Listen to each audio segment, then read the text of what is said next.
What's up, dudes and dudettes? I hope you're having an absolutely fantastic day and holiday season. It's been Christmas, it's been New Year's, and I didn't get the video finished in time to post before that, and this is definitely a Christmas video, but it's fine. Sometimes things get held back, things get delayed, but what matters is we're doing it now. But the Day's Lore project is just something super fun to do around the holidays. If you have a lay, if you want to do this kind of thing, super fun, easy project, and you don't need a bunch of expensive wood or fancy resources to do this. You just need your basic set of tools and just some garbage wood. Like today, the wood we're working with, actual garbage wood. I was driving down the road one day and I saw somebody cutting down this tree in their yard, and I was like, that's a box elder tree.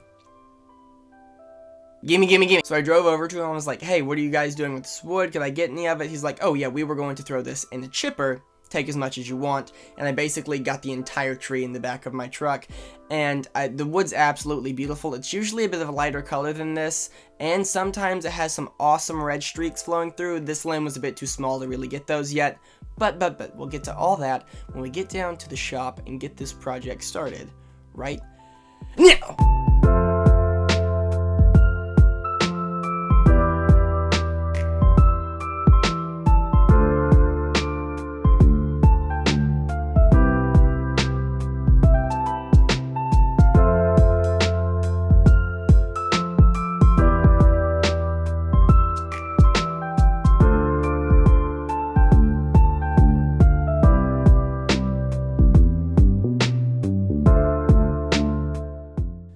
So once I had picked out the piece of wood I wanted to use, I chucked the big bad boy up into the vise and just started using a handsaw to snip off the big ugly end I didn't want to use, and I was left with this beautiful little hunk of wood. I got a pretty flat cut on the end, which is good because I have to use a base screw mount, seeing as I do not own a mandrel.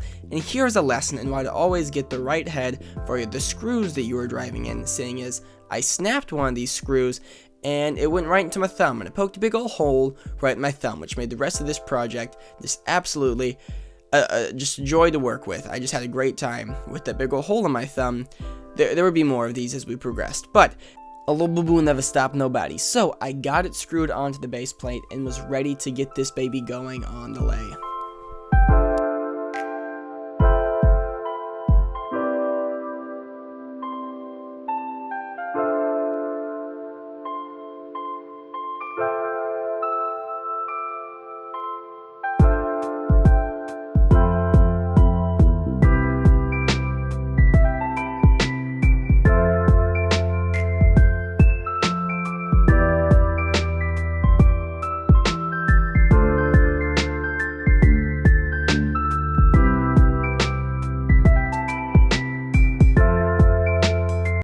You're about to see me do something extremely, extremely dumb.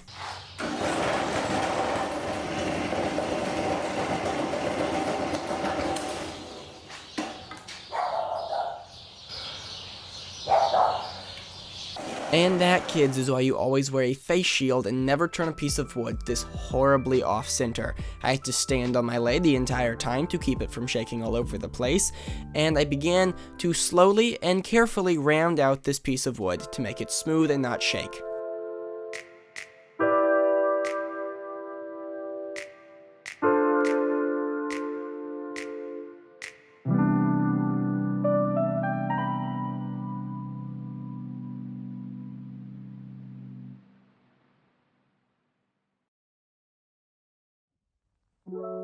After I had gotten the entire thing rounded out, I was ready to mark out the general shape points of what I wanted to do with this Christmas ornament, so I would know what depth to go in for each part of the ornament. This was just kind of giving me an idea of where to start and where to stop, so I just took my death gouge and I just shoved it in there and put it about the point I was thinking with each of these parts of the ornament, and I went on the very end there and cut off the excess for what I didn't want to use in the actual ornament.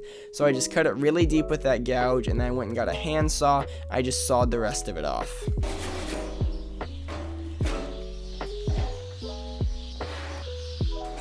And after that was out of the way, I was ready to start just putting those shapes into the ornament like I wanted them to, I started going with my depth gouge and just making a bunch of little cuts that I could go through with my roughing gouge and just cut all those out and get this way shorter over here for the kind of swoop that I was going for just in the specific part of the ornament. And I think this is a really good time to point out I didn't go into this with a specific plan of what I wanted it to look like from the start.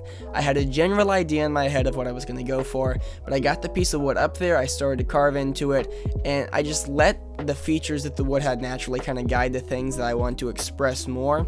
So if the grain was super pretty in one spot, I would shape it to make sure that was really exposed and really pretty, and if I could leave some of that bark exposed like it did on the big bulb there at the top, just kind of not having a idea that's set in stone lets you go with the wood a lot more and really bring out a lot more of what it has to offer.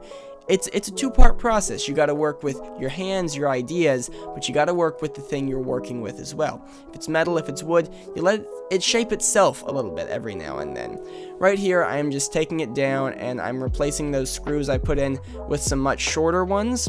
This way I can go deeper into that base and cut more of that wood out without jamming into those screws, so I can do the top of this ornament and get around that big bulb there at the top. After this, I went back over to the lathe, screwed it back on, and we were ready to go. Right here, I was mainly focusing on just trying to finish the rounding out of those bulbs, kind of get that swooping motion, thin down a little bit more, and really like put a lot more shape into it and a lot more curvature into there. And one of my favorite things to do is do the deep dives in above where the curvature starts, and that way I can swoop back over on the top of that. I'm sure that has a specific name that I'm not aware of, but I really like how it looks, and I just have that little bit of view in the middle, then it rounds back over when it gets to the inside of that second bulb, which I made kind of convex. And I think it looks really cool. I think it's just a really neat thing to do.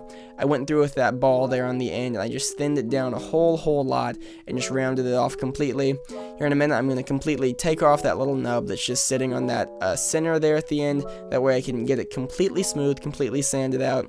It's the big advantage to using a mandrel or using a base plate that you screw onto. You can work all the way onto the face of one end of the wood instead of having to just work in between your two hold points. But at this point, all I really had left to do was go through and sand it back over. And I just want to point out, always remember how useful sandpaper can be. A good low grit sandpaper can take out a lot of those imperfections, a lot of those nicks, and it really can shape the piece of wood a good bit if you use it to the best of its abilities, so to speak. But this was pretty much it. At this point, my SD card also filled up, so I didn't get to film all of the sanding that I did, but I just went over, smoothed out all those parts, thinned out some of those parts that I was a little scared to go in with a gouge or with my skew in fear of it like catching and ripping itself off, since I already made part of it so thin there at the start. But I was mainly just focused on smoothing out any sharp edges I had left over, getting any of those cuts out, and just making those bulbs really nice and rounded and really continuous in their shape. And after that, that's when my SD card filled up, so I shot this with my cell phone, but I just took some Minwax finishing paste and I just put it all over the thing, let it set, and then wiped it off.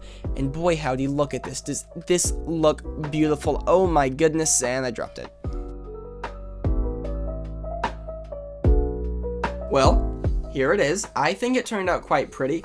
I was really disappointed about the grain and not having any of that beautiful red the box elder has in it sometimes, but it's much darker than it normally is, and it's a stunning color. I love the bark, it's so beautiful.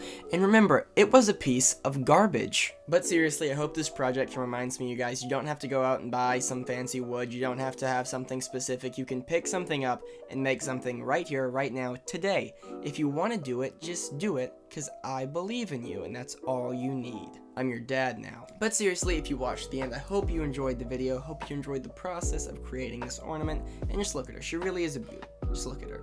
And just a couple things real quick, I am planning on doing a lot more photography and videography stuff soon, and less project type deals I normally do on here.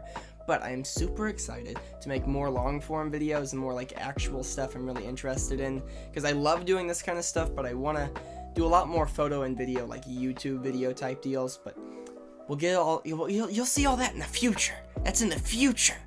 I don't know why I put a hat on today. Oh wait, yes I do. Actually, I made this here hat. Not by hand, of course, but I did design it and got it produced It's on my website. If you want to purchase this hat, I will warn you. Let me get the ornament out of the way. The little hat view. Look at her. She's a beaut. She's a beaut. I will warn you. The corduroy hats take a little bit longer to ship because they come from overseas. Everything else I source from the U.S. because go Pokes. But I got it from the only producer where I could find this specific hat at, and I absolutely love it. So if you want to get yours, check out my website in the bio, along with all the other shirts and cool things that I make on there. I love you all. Have a fantastic day. Remember, trash can be your best friend sometimes, and if you want to do it, just go do it. I love all of you guys so much. Peace out. Oh yeah, and if you want to like and subscribe, that would be cool too. That'd be dope of you. That'd be dope.